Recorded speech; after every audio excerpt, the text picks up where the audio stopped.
Sandie here. Welcome back to my channel. Today I am playing with some fun products that I got from Brutus Monroe. So they might seem a little bit funky, but I am going to be scrapbooking these two photos of me and my husband. So I have some cardstock. I have the Til Death Stamp Set, some Velveteen Glaze. I also got the Playful Plaid paper collection.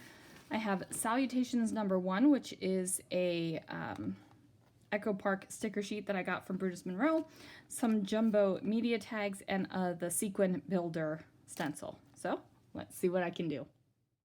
Alright guys, so I am starting out with two photos that I printed on my home printer. I printed them on to 4x6 photo paper, but I printed them at the 4x4 size, because I am going to make a grid layout. Now I am using the new paper pack from Brutus Monroe called Playful Plaid, and you guys know I love me a good plaid.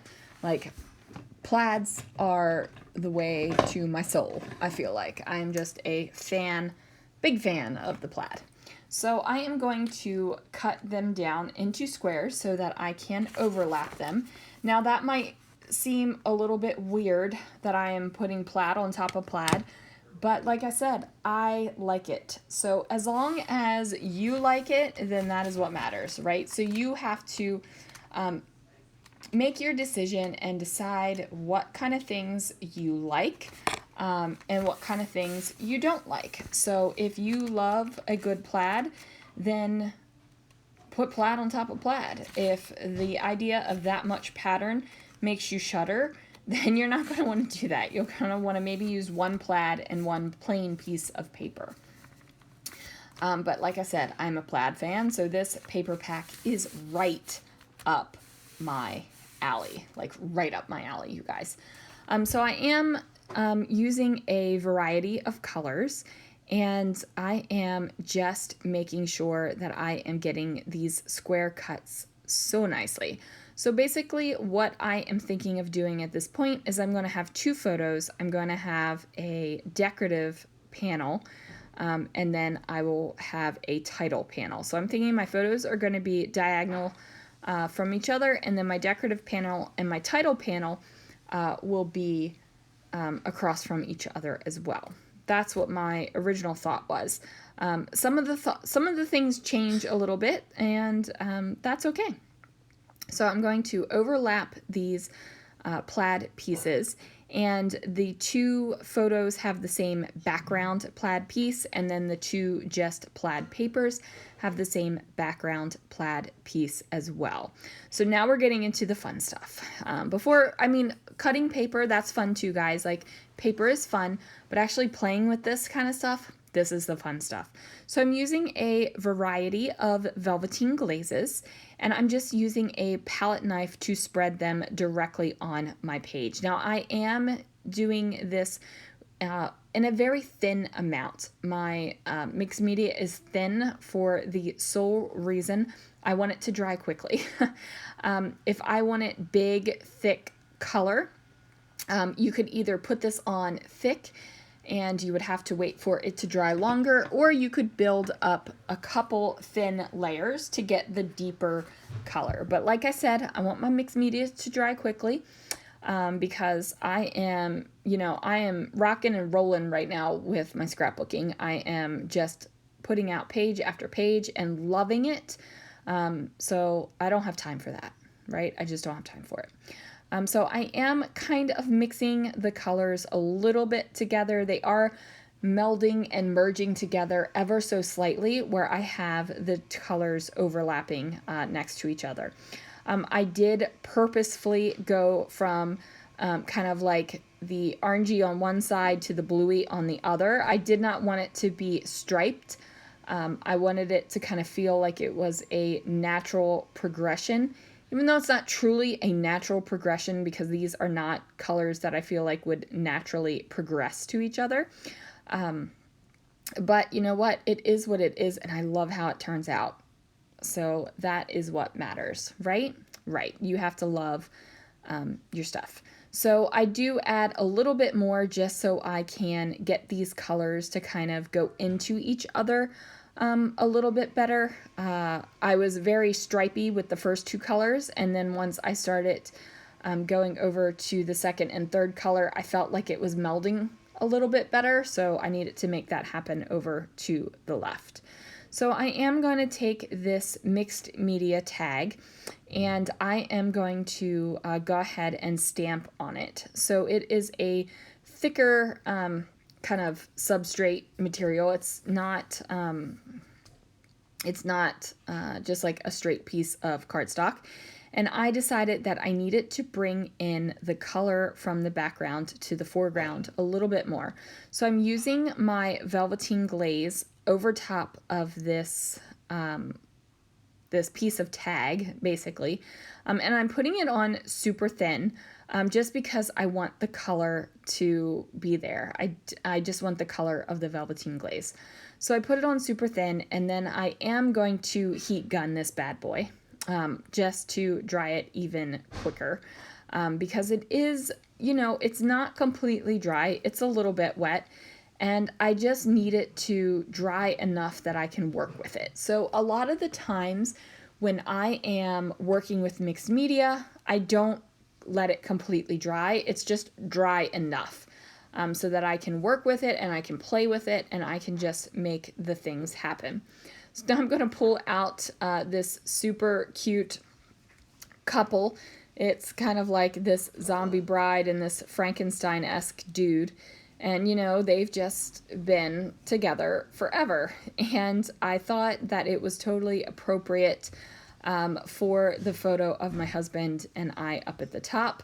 When I shared that photo online, it was a I promise we actually do love each other kind of thing, because the face we're making is just kind of like whatever. But I felt like I needed to include a good photo of us two where we're like happy and smiley and lovey. So I went ahead and put that down as well. So now I've got my little guys on my paper and I'm like, oh my goodness, this is turning out so awesome. So then I think, you know what, where my title is, I'm going to embellish that a little bit more. So I grab the Sequin Builder stencil, and the stencil's purpose is to be able to create scenes with sequins, right? But I don't think I've ever used it for that purpose. Maybe once I made a card with it. I'm thinking maybe once. But really, I use it as a stencil. So I am using some gold glitter glaze because glitter glaze is my jam. And I am using a different palette knife than the one I used for the Velveteen Glaze. Now, I do recommend, if you are a glitter glaze fan, that you pick one palette knife that will be your glitter glaze palette knife, like, period. And that's because no matter what, no matter how much you wipe it off, no matter how much you wash it off, you're always going to have a little bit of that glitter lingering. There's that glitter loves to stick, right, to everything.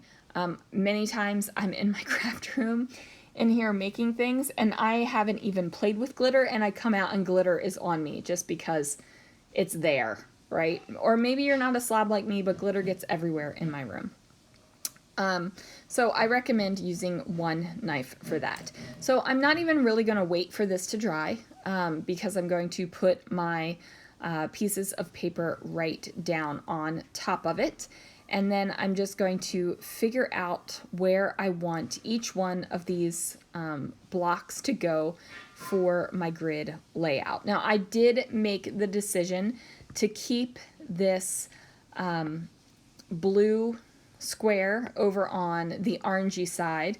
And it was a conscious decision to use the gold glitter glaze on the bluer side because it was kind of mimicking the golden, orangey, yellowy bits of mixed media that I had on the left. So that was a conscious decision that I wanted to have happen. So I pick off a sentiment from this sticker sheet. And it's just hello. So I am going to add a stamp sentiment here. I'm just going to go ahead and stamp it right under hello, so it says hello together forever. And then I kind of feel like hello is getting lost. Like the tone of the word kind of blends into that blue Velveteen Glaze background that I have going on. So I'm just going to take a black pen and outline it, and all that's going to do is give that word a little bit of pop, and it's not a lot of work to get that extra little bit of definition. Like you can see the hello so much better now. And now I've got to figure out what the heck I'm doing down here for the title box. And then I was like, oh, well, maybe this is the title box now because I have hello together forever over there. So maybe I should do something different down here. So I'm making a banner, and how I make my banners is I find the width of the banner, I find the center point, and I cut from each end into the center point, and that gives me my banner end. Now there are some fabulous master craftsmen out there that can bend their pieces of paper and cut a fishtail banner like that. I am not one of them. This method works for me, so that's what I do. Now I am going to grab some vellum because I'm like, you know what? I need vellum in my life.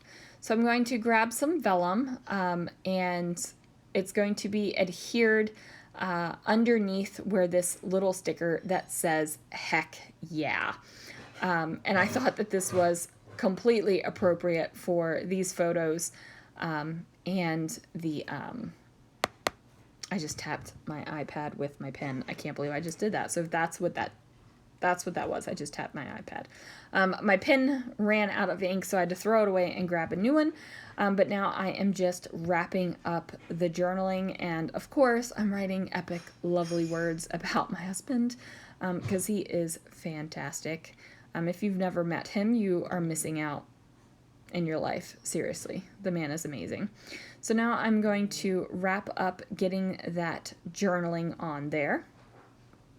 And I think that is all I'm going to do. I do add a little bit of ATG under the vellum.